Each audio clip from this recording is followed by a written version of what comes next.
Hello everyone, welcome back to another video from Bio Edu Hub. इस video में हम एक नए चैप्टर से शुरू करने वाले हैं जिसका नाम है बायोडाइवर्सिटी एंड कंजर्वेशन। जैसे कि आपने बायोडाइवर्सिटी के बारे में बहुत लोअर क्लासेस से ही पढ़ना शुरू कर दिया होगा। इवन हम 11th में भी चैप्टर 1 लिविंग वर्ल्ड में बात किए थे बायोडाइवर्सिटी के बारे में। थोड़ा बहुत हमने डिस्कशन किया था कि हमारा जो अर्थ है हम कितने सारे डाइवर्स एनिमल्स और प्लांट्स के साथ शेयर कर रहे होते हैं। सो इस पर्टिकुलर चैप्टर में हम अगेन बायोडाइवर्सिटी के बारे में डिस्कशन करेंगे। उसके साथ साथ हम देखने वाले हैं कि बायोडाइवर्सिटी का कंजर्वेशन किस तरह से किया जाता है, कंजर्वेशन की ज़रूरत क्यों होती है, और ऐसे बहुत सारे क्वेश्चंस को हम लोग इस चैप्टर में डील करेंगे। तो चलिए शुरू करते हैं इंट्रोडक्शन से कि बायोडाइवर्सिटी क्या होता है। यहाँ पे आपको नाम से ही पता चल रहा होगा बायोडाइवर्सिटी। बायोडाइवर्सिटी का मतलब जितने भी लिविंग ऑर्गेनिज्म हैं उनका जो डाइवर्स लिविंग ऑर्गेनिजम्स प्रेजेंट है अर्थ में, उसको हम क्या बोलते हैं, बायोडाइवर्सिटी। जैसे कि एग्जांपल यहाँ पे एक छोटा सा आपको पिक्चर दिख रहा होगा, बहुत सारे एनिमल्स के पिक्चर्स हैं, बहुत सारे प्लांट्स के भी पिक्चर्स हैं, यहाँ पे कुछ माइक्रोब्स के भी पिक्चर्स हैं। ओके, सो ये क्या शो कर रहा है, अर्थ का बायोडाइवर्सिटी को शो कर रहा है। अगर हम डिटेल में बात करें बायोडाइवर्सिटी के बारे में, एक छोटा सा एग्जांपल लेके, तो हमारे पास जितने ऑर्किड्स हैं पूरे अर्थ में, अगर ऑर्किड्स के बारे में बात करोगे तो greater than 20,000 species of orchid present है। आप खुद सोच सकते हैं कि ऑर्किड के ही इतने वैरायटी के स्पीसीज आपको देखने को मिलेंगे, तो ये क्या है, एक डाइवर्स नंबर है। उसके साथ साथ अगर हम एंट्स के बारे में बात करें तो एंट्स में भी आपको ग्रेटर देन 20,000 स्पीसीज देखने को मिलेंगे। वैसे ही जो बिटल्स होते हैं लगभग 3 लाख स्पीसीज प्रेजेंट हैं उनका, मतलब एक ही ऑर्गेनिज्म के एक ही स्पीसीज, मतलब एक ही पर्टिकुलर अगर हम किसी के बारे में बात कर रहे हैं तो उसके बहुत सारे स्पीसीज देखने को मिल रहे हैं। फिशेस के बारे में अगर आप बात करेंगे तो ऑलमोस्ट 28,000 स्पीसीज का फिशेस हमारे पास अवेलेबल है। अभी तक हमने ये एस्टिमेट किया है, हमारे पास इतनों का डाटा अवेलेबल है। इसके बाद भी और भी बहुत सारे स्पीसीज़ हो सकते हैं, लेकिन मोस्ट ऑफ द स्पीसीज़ अभी क्या हो रहा है, डिस्कवर करने से पहले ही आइदर वो एक्सटिंक्ट हो जाते हैं। तो अगर वो एक्सटिंक्ट हो जाते हैं तो डेफिनेटली हम उनका रिकॉर्ड नहीं कर पाते, लेकिन अभी तक हमारा जो रिकॉर्ड है वो इतना है। इसको छोड़ के और भी स्पीसीज़ के बारे में हमारे पास रिकॉर्ड है, उससे भी पता चलता है कि हमारा जो अर्थ है वो कितना ज़्यादा diverse animal and plant and micro organism से मिल के बना हुआ है। तो सवाल ये उठता है कि इतना ज़्यादा जो बायोडाइवर्सिटी है ये क्यों है। ओके, जो टैक्सोनॉमिस्ट होते हैं या फिर जो बायोडाइवर्सिटी जो स्टडी कर रहे होते हैं उनके पास बहुत सारा क्वेश्चन होता है जिससे वो डील कर रहे होते हैं। तो उसमें से कुछ क्वेश्चंस जो कि आपके एनसीईआरटी में भी पूछा गया है आपसे, कौन कौन से क्वेश्चंस हैं। सबसे पहला तो इतने सारे बायोडाइवर्सिटी, इतने सारे स्पीसीज़ क्यों हैं अर्थ में। आप खुद सोच सकते हैं इसके बारे में, ओके, कि इतने सारे स्पीसीज़ होने का फ़ायदा क्या है, इतने डाइवर्स नंबर ऑफ़ स्पीसीज़ क्यों हैं जो कि हमारे अर्थ में इनहेबिट कर रहे हैं। इसका सबसे मेजर आंसर जो कि हमने पॉपुलेशन में भी देखा था, हमने क्या देखा था कि जो हमारा अर्थ है उसमें अलग अलग हैबिटेट देखने को मिल रहे थे, अलग अलग इकोसिस्टम्स हैं, यहाँ पे अलग अलग हैबिटेट्स हैं, क्योंकि जो सनलाइट है वो हर जगह इक्वल अमाउंट में नहीं पड़ता है। तो इसी सनलाइट के डिफरेंस होने के वजह से एंड अर्थ का जो शेप है उसके वजह से अलग अलग बायोम्स हमारे अर्थ में प्रेजेंट हैं। अलग अलग बायोम्स हैं तो डेफिनेटली अलग अलग आपको हैबिटेट नज़र आ रहे थे। अलग अलग हैबिटेट होने के वजह से यहाँ पे क्या हो रहा था, इस पर्टिकुलर हैबिटेट में टेम्परेचर अलग हो रहा था, उस पर्टिकुलर हैबिटेट का पीएच अलग हो रहा था, वहाँ पे रेनफॉल अलग हो रहा था, स्नोफॉल अलग हो रहा था, और इसके वजह से क्या हो रहा था, अलग अलग स्पीसीज़ का इवोल्यूशन पॉसिबल था। दूसरा सवाल ये आता है कि इतना सारा जो डाइवर्सिटी है हमारे अर्थ में, क्या ये बिगिनिंग से ही प्रेजेंट था, जब अर्थ का इवोल्यूशन स्टार्ट हुआ या फिर जब अर्थ बना होगा, क्या तब से इतना सारा डाइवर्सिटी है? डेफिनेटली नहीं होगा, क्योंकि हम एक छोटा सा कॉन्सेप्ट जानते हैं कि इवोल्यूशन हो रहा है, राइट। जो सबसे पहला ऑर्गेनिजम्स हुआ करते थे वो कैसे हुआ करते थे, प्रोकैरियोट्स थे, वो सिंगल सेल ऑर्गेनिज्म थे, और इन्हीं सिंगल सेल्ड ऑर्गेनिज्म से ही क्या बने, यूकैरियोट्स बने या फिर मल्टी सेलुलर ऑर्गेनिजम्स का डेवलपमेंट हुआ। तो सबसे पहले जो अगर हम प्रिमिटिव अर्थ के बारे में बात करें तो तब हमें बहुत कम स्पीसीज़ देखने को मिल रहा था, लेकिन अभी धीरे धीरे जैसे ही अर्थ का इवोल्यूशन हुआ वैसे वैसे ये जो नंबर ऑफ़ स्पीसीज़ है, ये जो डाइवर्सिटी है, ये डाइवर्सिटी कैसा हो गया, इनक्रीज़ होता चला गया। तो ये एक बहुत इंपॉर्टेंट क्वेश्चन है, कभी कभी आपके एग्जाम्स में भी पूछा जा सकता है। नेक्स्ट क्वेश्चन क्या हो सकता है, ये भी है कि इतने सारे जो डाइवर्स एनिमल्स एंड प्लांट्स और माइक्रो ऑर्गेनिजम्स प्रेजेंट है, इनमें ह्यूमंस को क्या फ़ायदा हो रहा है। ओब्वियसली हम जिस पर्टिकुलर हैबिटेट में रहते हैं वहाँ का जो फूड है, वहाँ का जो एटमॉस्फेयर है, उसको बहुत सारे एनिमल्स, प्लांट्स और माइक्रो ऑर्गेनिज्म के साथ शेयर कर रहे होते हैं। और प्लांट्स का क्या काम होता है, प्लांट्स ऑटोट्रॉप्स होते हैं, वो डेफिनेटली फूड प्रिपेयर करते हैं। ओके, जो हेटेरोट्रॉप ऑर्गेनिजम्स होते हैं वो उस पर्टिकुलर फूड को यूज़ करते हैं और अपना सर्वाइवल करते हैं। उसके साथ साथ और भी जितने माइक्रो ऑर्गेनिजम्स हैं, कुछ माइक्रो ऑर्गेनिजम्स आपको हार्मफुल भी दिखेंगे और कुछ माइक्रो ऑर्गेनिज्म आपको कैसे नज़र आएंगे, बेनिफिशियल भी नज़र आएंगे। तो यहाँ पे इतने सारे जो diverse number of species present हैं, उनमें से कुछ आपको बेनिफिशियल होंगे, कुछ आपके लिए हार्मफुल हो सकते हैं। सो ये कुछ बेसिक सा क्वेश्चन था। इसके बाद हम डिटेल में डिस्कस करेंगे बायोडाइवर्सिटी के बारे में। सो ये जो बायोडाइवर्सिटी का टर्म है, ये एक साइंटिस्ट ने दिया था, टेक्सोनोमिस्ट ने दिया था, जिनका नाम था एडवर्ड विल्सन। हमने अभी डिस्कशन किया कि जो बायोडाइवर्सिटी है बहुत सारे लेवल में है। फॉर एग्जांपल सेलुलर लेवल में भी आपको बायोडाइवर्सिटी देखने को मिलेगा। कैसे, आपको यूनिसेलुलर ऑर्गेनिज्म भी देखने को मिलेंगे, मल्टी सेलुलर ऑर्गेनिज्म भी देखने को मिलेंगे। मल्टी सेलुलर ऑर्गेनिज्म में भी आपको अलग अलग वैरायटी के सेल्स देखने को मिलेंगे। यूनिसेलुलर में भी आपको अलग अलग वैरायटी के सेल्स देखने को मिलेंगे। फॉर एग्जांपल हमने यूनिसेलुलर में 11th में हमने मोनेरा के बारे में पढ़ा था। मोनेरा एक किंगडम है जिसमें कि यूनिसेलुलर यूकैरियोट्स को रखा गया है, और इस पर्टिकुलर किंगडम में जितने भी बैक्टीरियाज थे सारे यहाँ पे प्रेजेंट थे। तो हमने इनके बारे में भी स्टडी किया था कि बैक्टीरिया का जो सेल होता है वो तो डेफिनेटली यूनिसेलुलर ऑर्गेनिजम्स हैं, और इनका जो सेल वॉल होता है वो अलग अलग हो सकता है। किसी के पास पेप्टिडोग्लाइकन प्रेजेंट है, किसी के पास एब्सेंट है। तो एक तरह से ये कैसा है, सेलुलर लेवल पे भी आपको बायोडाइवर्सिटी देखने को मिल रहा है। उसी तरह से एक और किंगडम के बारे में बात करते हैं, प्रोटिस्टा के बारे में। प्रोटिस्टा में हमने देखा था जितने भी यूनिसेलुलर यूकैरियोटिक ऑर्गेनिजम्स होते हैं सारे प्रोटिस्टा किंगडम के अंडर प्लेस्ड हैं। इनके अंडर भी आपको वैरायटी ऑफ ऑर्गेनिज्म देखने को मिलेंगे। कुछ ऑर्गेनिजम्स ऐसे थे यहाँ पे जो कि ऑटोट्रॉफ थे, कुछ ऑर्गेनिज्म हेटेरोट्रॉफ थे, और कुछ ऑर्गेनिजम्स ऐसे भी नज़र आ रहे थे जो कि सनलाइट के प्रेजेंस में ऑटोट्रॉफिक नेचर शो कर रहे थे और सनलाइट के एब्सेंस में हेटेरोट्रॉफिक नेचर शो कर रहे थे। इसमें आपने प्रोटोजोन्स के बारे में भी स्टडी किया था।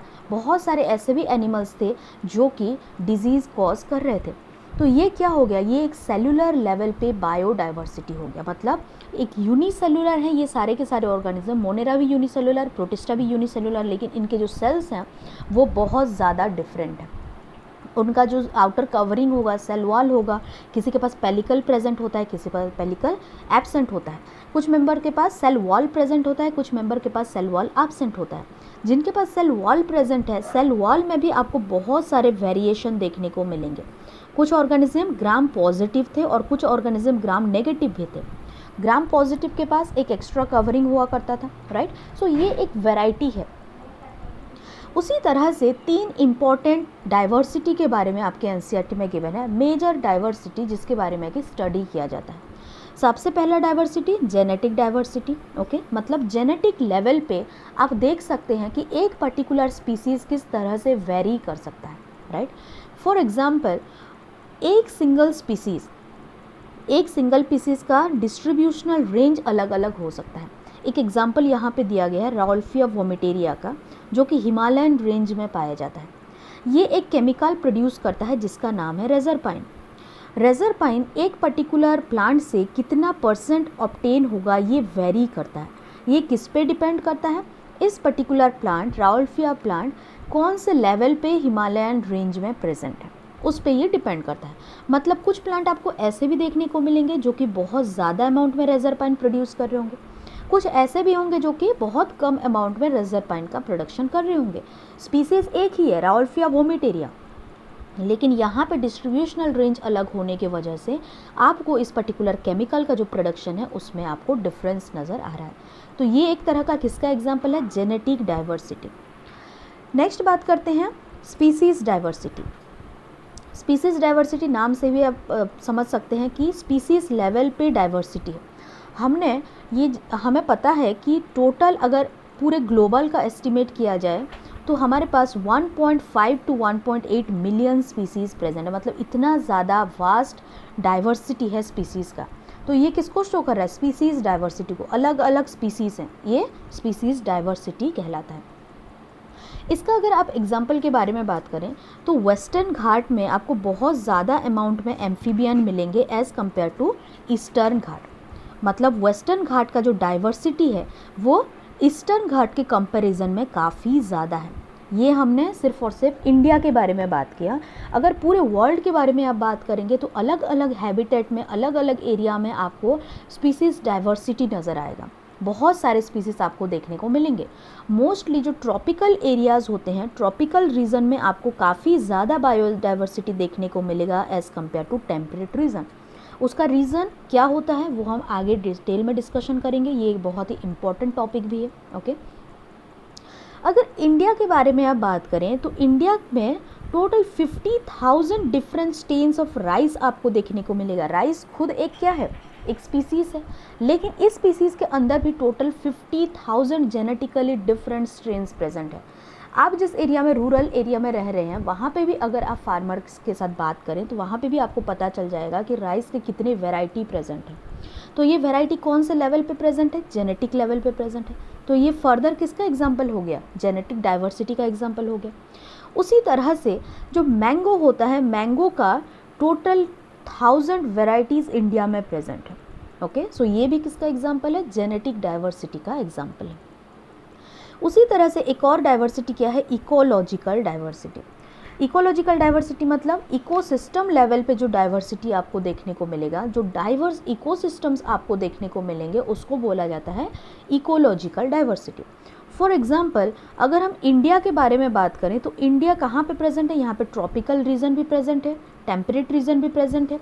तो यहाँ का जो इकोलॉजी है या फिर इकोलॉजिकल डाइवर्सिटी है, ये काफ़ी ज़्यादा है एज़ कम्पेयर टू नॉर्वे। क्यों ज़्यादा है? क्योंकि यहाँ पे अलग अलग हैबिटेट मिल रहे हैं। आपको यहाँ पे डेजर्ट भी देखने को मिलेगा, आपको यहाँ पे टेम्परेट फॉरेस्ट भी देखने को मिलेंगे, ट्रॉपिकल फॉरेस्ट भी देखने को मिलेंगे, आपको यहाँ पे हिमालयस भी देखने को मिलेगा, जो कि यहाँ पे काफ़ी ज़्यादा वहाँ पे ठंड रहता है। तो ये क्या है? इकोलॉजिकल डाइवर्सिटी, इकोसिस्टम लेवल पे ये डाइवर्सिटी प्रेजेंट है। तो ये तीनों क्या है? इस बेसिस ऑफ बायोडाइवर्सिटी। इसके बारे में आपसे क्वेश्चन बार बार पूछा जाता है कि बायोडाइवर्सिटी का स्टडी हम कौन कौन से लेवल पे कर सकते हैं। एक तो जेनेटिक डाइवर्सिटी, दूसरा स्पीसीज डाइवर्सिटी और तीसरा इकोलॉजिकल डाइवर्सिटी। नेक्स्ट कुछ और फैक्ट्स के बारे में बात करते हैं। IUCN जैसे कि international union for conservation of nature and natural resources, इन्होंने जो total number of plants and animal का डिस्क्रिप्शन किया है, जितने भी प्लांट एनिमल हमारे अर्थ में प्रेजेंट हैं उनका हमने स्टडी किया है। कुछ ऑर्गेनिजम्स का हमने डिस्क्राइब किया है जिनको कि हमने फाइंड आउट किया, वो टोटल कितने हैं? 1.5 मिलियन का हमने डिस्कवरी किया है। इसको छोड़ के भी बहुत सारे एनिमल्स एंड प्लांट्स अभी भी स्टिल हैं अर्थ में जो कि डिस्कवर नहीं हुए हैं। ओके, ये चीज़ आपको ध्यान रखना है। IUCN ने 2004 में जो एस्टिमेशन दिया था, total number of plant animal species describe जो किया गया है अभी तक, वो कितना है? 1.5 मिलियंस है। यहाँ पे बहुत सारे थ्योरीज़ काम करते हैं। अभी तो हमने डिस्कवर इतना किया है, लेकिन ये हमें नहीं पता है कि और कितने प्लांट और एनिमल या फिर माइक्रो ऑर्गेनिजम्स का जो स्पीसीज़ है वो प्रेजेंट है। अभी तक हमें ये नहीं पता है। उसके लिए बहुत सारे थ्योरीज़ दिए जाते हैं। फॉर एग्जांपल, अभी जो 1.5 million plants and animal species का डिस्क्रिप्शन हो चुका है, हमें इतना पता है, तो इससे हम किस तरह से इसको डिवाइड कर सकते हैं।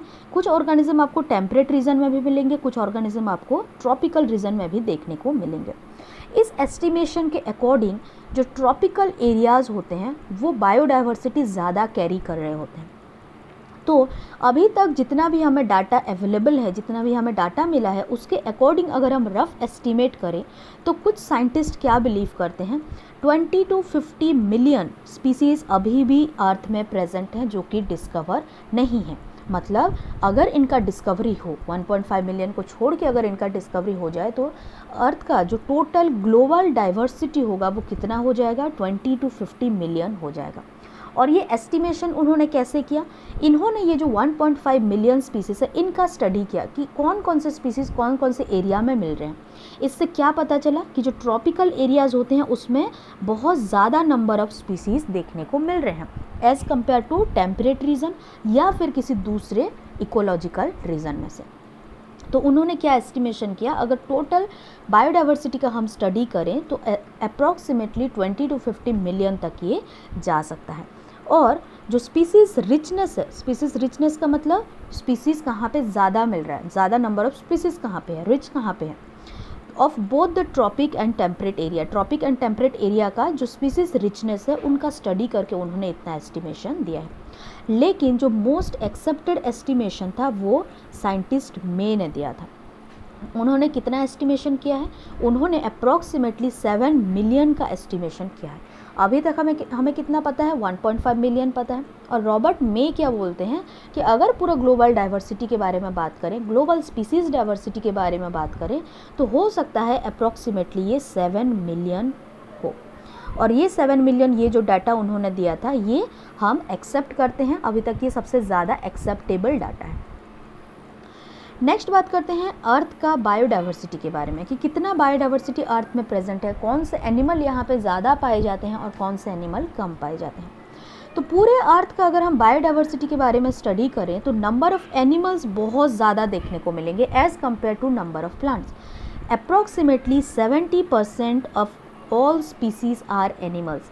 जितने भी स्पीसीज़ प्रेजेंट हैं 1.5 मिलियन स्पीसीज़ में से, जिसमें कि हमने बोथ एनिमल एंड प्लांट को कंसिडर किया है, तो इसमें से आपको 70% स्पीसीज़ कौन मिलेंगे, एनिमल्स देखने को मिलेंगे।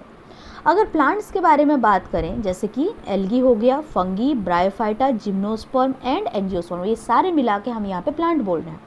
तो ये जो ग्रुप है ये 22% से ज़्यादा कवर नहीं कर रहा है।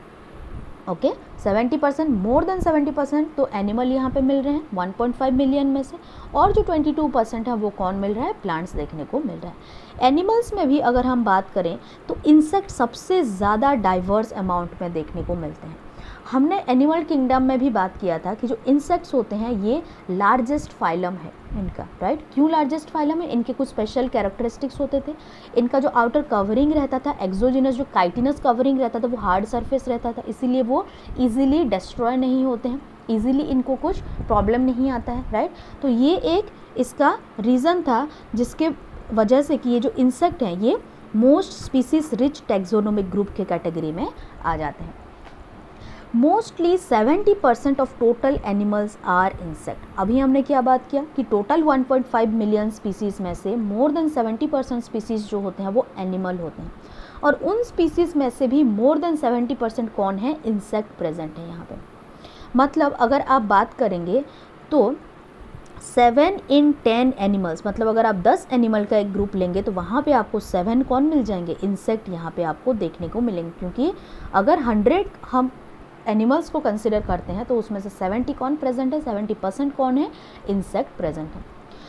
और अगर फंगी के बारे में बात करें तो फंगी का जो नंबर है वो टोटल अगर हम फिश, एम्फीबिया, रेप्टाइल्स एंड ममल्स को कंबाइन कर दें, इनका जो स्पीसीज़ का कॉम्बिनेशन कर दें, उससे भी ज़्यादा आपको फंगी नज़र आएगा अर्थ में। सो ये था biodiversity of earth. Approximately rough data लिया गया है, और ये किससे लिया गया है, मे, रॉबर्ट मे, उनका जो एस्टिमेशन था ग्लोबल एस्टिमेशन, उसमें से ये रफ डाटा लिया गया है। नेक्स्ट यहाँ पे एक ग्राफ प्रेजेंट है, आपको एक पाई चार्ट देखने को मिल रहा होगा। ये बहुत ही इंपॉर्टेंट है, आपको इसको अच्छे से याद रख लेना है। ओके, ये आपके क्वेश्चंस में बार बार पूछे जाते हैं। कुछ यहाँ पे आपको नाम एलिमिनेट कर दिया होगा और फिर आपको उसको देखना पड़ेगा, वहाँ पे मेंशन करना पड़ेगा ये किसके बारे में बात कर रहे हैं। तो यहाँ पे 3 चीज़ों के बारे में दिया हुआ है, एक तो invertebrate, vertebrate and plants. Invertebrate में आप देख सकते हैं मोस्टली कौन प्रेजेंट है, मैक्सिमम आपको इंसेक्ट नज़र आएंगे। उसके बाद जो क्रस्टेशियंस होते हैं उनका नंबर सबसे कम है। उसके बाद अदर एनिमल ग्रुप का नंबर थोड़ा सा ज़्यादा है और मोलस्का का नंबर थोड़ा सा कम है। मतलब अगर यहाँ पे हम एक ऑर्डर में इनको अरेंज करें तो सबसे ज़्यादा कौन प्रेजेंट है, इंसेक्ट प्रेजेंट है। इंसेक्ट के बाद कौन प्रेजेंट है, अदर एनिमल ग्रुप प्रेजेंट है। उसके बाद आपको देखने को मिलेगा मोलस्का, और मॉलिस्का के बाद आपको देखने को मिलेगा क्रस्टेशियंस।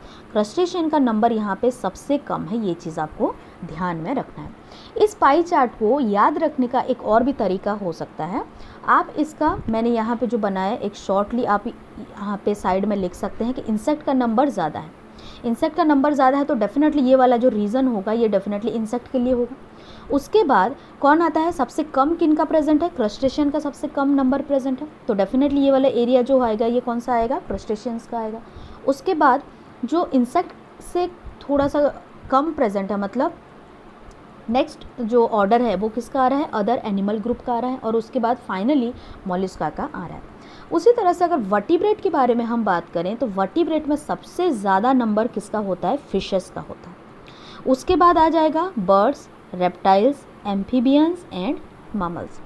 प्लांट्स में देखिए जो एंजियोस्पर्म्स है और फंगी है वो ऑलमोस्ट सेम है, लेकिन फंगी का नंबर यहाँ पे ज़्यादा देखने को मिलता है।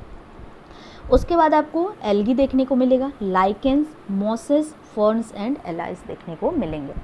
यहाँ पे आप एक चीज़ मिस कर रहे हैं, वो क्या है, यहाँ पे कोई भी बैक्टीरिया, कोई भी वायरस के बारे में किसी भी तरह का क्लासिफिकेशन नहीं दिया गया है, किसी भी तरह का बायोडाइवर्सिटी रिपोर्ट नहीं दिया गया है। वो इसीलिए नहीं दिया गया है क्योंकि जो प्रोकैरियोट्स होते हैं, मोस्टली जो बैक्टीरिया हैं, जो वायरस हैं, इनका जो एस्टिमेशन ये काफ़ी ज़्यादा जा सकता है, और इनको किस तरह से एस्टिमेट करना है अभी तक टैक्सोनोमिक ग्रुप्स जो हैं या जो टैक्सोनोमिस्ट हैं वो अभी तक प्रॉपरली अंडरस्टूड नहीं किए हैं। इसी वजह से इनका हम टोटल एस्टिमेशन नहीं कर पा रहे हैं। नेक्स्ट बात करते हैं इंडिया के बायोडाइवर्सिटी के बारे में। अभी तक हमने बात किया अर्थ का बायोडाइवर्सिटी, ग्लोबल बायोडाइवर्सिटी, जिसमें कि आपको 3 पाई चार्ट मिल रहा था, और तीनों पाई चार्ट को आपको ध्यान से समझ के याद रखना है। इंडिया के बारे में बात करते हैं। इंडिया टोटल वर्ल्ड का अगर एरिया देखें तो उसका 2.4% कवर करता है। ओके, टोटल अगर 100% हम पूरे अर्थ का जो एरिया है उसको मेज़र करें तो उसका 2.4% इंडिया कवर करता है। लेकिन टोटल जो ग्लोबल बायोडाइवर्सिटी है उसका 8.1% बायोडाइवर्सिटी इंडिया में प्रेजेंट है। ये काफ़ी ज़्यादा नंबर है, और इसी वजह से India one of the 12 mega diversity country के अंडर आता है। ओके, ये बहुत इंपॉर्टेंट है। इंडिया एक मेगा डाइवर्सिटी कंट्री है जो कि 2.4% of earth surface area cover करता है, लेकिन 8.1% ऑफ ग्लोबल बायोडाइवर्सिटी शेयर करता है। अगर अकेले इंडिया में देखा जाए तो टोटल 90,000 एनिमल स्पीसीज़ प्रेजेंट हैं जो कि डिस्कवर्ड हैं, अभी अनडिस्कवर्ड स्पीसीज़ और भी काफ़ी ज़्यादा हैं, और 45,000 आपको क्या देखने को मिलेगा, प्लांट स्पीसीज़ देखने को मिलेगा जो कि रिकॉर्डेड है अभी तक। लेकिन अगर मे का जो स्पीसीज़ एस्टिमेशन उन्होंने किया था, उन्होंने क्या बोला था, अप्रॉक्सीमेटली 7 मिलियन स्पीसीज़ प्रेजेंट हो सकते हैं, इसके आसपास हो सकते हैं, इधर उधर 1-2 मिलियन प्रेजेंट हो सकते हैं। इनका अगर स्पीसीज़ ग्लोबल बायोडाइवर्सिटी और इंडिया का बायोडाइवर्सिटी के बारे में इसका कंपैरिजन किया जाए तो अभी तक 1 lakh plant species and 3 lakh animal species present हैं इंडिया में जो कि डिस्कवर्ड नहीं किए गए हैं। ये चीज़ें आपको ध्यान रखना है, याद रख लेना है। 90,000 एनिमल स्पीसीज़ और 45,000 प्लांट स्पीसीज़ अभी तक रिकॉर्डेड हैं जिनके बारे में हमें पता है, लेकिन अभी तक भी ये एस्टिमेशन किया जा रहा है कि 1 लाख प्लांट स्पीसीज़ और 3 लाख एनिमल स्पीसीज़ अभी तक डिस्कवर्ड नहीं है। सो अगर इस डाटा को हम परसेंटेज वाइज कैलकुलेट करें तो total 22% of species has been discovered according to me. सिर्फ और सिर्फ हम 22% स्पीसीज़ का डिस्कवरी कर पाए हैं पूरे वर्ल्ड में। उसके साथ साथ ये चीज़ बहुत इंपॉर्टेंट है कि जितने भी स्पीसीज़ अभी भी डिस्कवर नहीं हुए हैं, जिनका डिस्कवरी हो चुका है, हम उनको क्लासीफाई कर चुके हैं। कुछ स्पीसीज़ ऐसे भी हैं जो कि वर्ज ऑफ एक्सटिंक्शन में प्रेजेंट है, कुछ स्पीसीज़ का नंबर अभी भी बहुत लार्ज है। ओके, कुछ का नंबर धीरे धीरे क्या हो रहा है, डिक्रीज़ होता चला जा रहा है, और अभी तक जितने भी स्पीसीज़ अनडिस्कवर्ड हैं वो काफ़ी ज़्यादा एक्सटिंक्ट भी होते चले जा रहे हैं, क्योंकि बहुत एरियाज़ में बायोडाइवर्सिटी का लॉस भी हो रहा है। बायोडाइवर्सिटी का लॉस हो रहा है, उसके साथ साथ क्या हो रहा है, हमारा जो एनवायरनमेंट है वो चेंज हो रहा है, पोल्यूशन काफ़ी बढ़ रहा है, एनवायरमेंटल चेंजेस आ रहे हैं, और जिसके वजह से ये जो स्पीसीज़ हैं इनका नंबर क्या हो रहा है, डिक्रीज़ होता चला जा रहा है। मतलब कुछ स्पीसीज़ एक्सटिंक्ट हो चुके हैं जिनका कि हम रिकॉर्ड भी नहीं किए हैं, और उनका एक्सटिंक्शन भी हो चुका है। इसीलिए आपके एनसीईआरटी में एक बेहतरीन लाइन लिखा गया है कि nature's biological library is burning even before we catalogued the title of all books stocked there. जितने भी स्पीसीज़ प्रेजेंट हैं अर्थ में, हम उन सारे स्पीसीज़ के बारे में अभी तक नहीं जानते। कुछ स्पीसीज़ ऐसे भी हैं जिनके बारे में हम जानते तक नहीं हैं और उनका एक्सटिंक्शन भी हो चुका है। ओके, सो अब आपके दिमाग में ये थोड़ा बहुत क्लियर हो रहा होगा कि हम बायोडाइवर्सिटी एंड इट्स कंजर्वेशन क्यों पढ़ रहे हैं। सबसे बेसिक सा चीज़ तो ये है कि हमें पता है कि हम पूरे अर्थ को बहुत सारे एनिमल्स, प्लांट्स, माइक्रो ऑर्गेनिज्म के साथ शेयर कर रहे होते हैं। सबका किसी ना किसी तरह से कुछ ना कुछ रोल होता है इस पर्टिकुलर अर्थ में, राइट। और अभी तक बहुत सारे स्पीसीज़ ऐसे हैं, अप्रॉक्सीमेटली 70% स्पीसीज़ हैं जिनका कि डिस्कवरी नहीं हुआ है और उनका एक्सटिंक्शन भी हो रहा है। हम जो टैक्सोनॉमिस्ट होते हैं वो बहुत कोशिश करते हैं कि जितने ज़्यादा स्पीसीज़ का नंबर, जितने भी हम रिकॉर्ड कर पाएँ उतना हम रिकॉर्ड करें, और जो स्पीसीज़ का हम कंजर्वेशन कर सकते हैं उनका हम कंजर्वेशन करने का कोशिश करते हैं। सो ये था कुछ इंट्रोडक्शन जिसमें कि आपने क्या देखा, मोस्टली आपने यहाँ पे ये सीखा कि इंडिया का बायोडाइवर्सिटी कितना है, वर्ल्ड का बायोडाइवर्सिटी कितना है, total global estimation of biodiversity कितने हैं और कौन कौन से लेवल पे बायोडाइवर्सिटी का स्टडी किया जा सकता है। नेक्स्ट वीडियो में हम बात करेंगे कुछ लैटिट्यूडिनल ग्रेडियंट्स, कुछ लॉन्गिट्यूडिनल ग्रेडियंट्स के बारे में, जो कि अर्थ का जो टोटल बायोडाइवर्सिटी है उसको बनाने में हेल्प करता है। सो तब तक के लिए थैंक यू वेरी मच।